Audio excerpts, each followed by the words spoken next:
అందరికీ నమస్కారం అండి. రామోజీరావు గారు ఎన్ని శిఖరాలు అధిరోహించారు, ఆయన అధిరోహించడమే కాకుండా ఆయనతో పాటు ఎంతమందిని చేతులు పట్టుకొని ముందుకు తీసుకెళ్లారు, పైకి తీసుకెళ్లారు, రాష్ట్ర ప్రజల కోసం ఎంత చేశారు అన్నది ఇప్పటి వరకు నా ముందు మాట్లాడిన వక్తలందరూ చెప్పారు.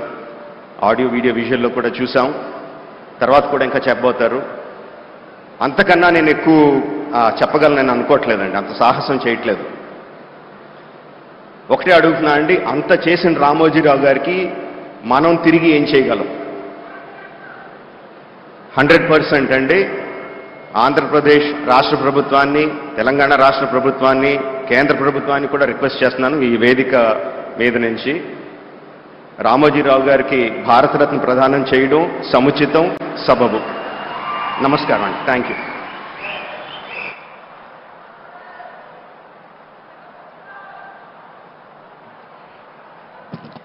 రాజమౌళి గారు చాలా తక్కువ మాటలు, ఎక్కువ సత్తా ఉన్నటువంటి వ్యక్తి.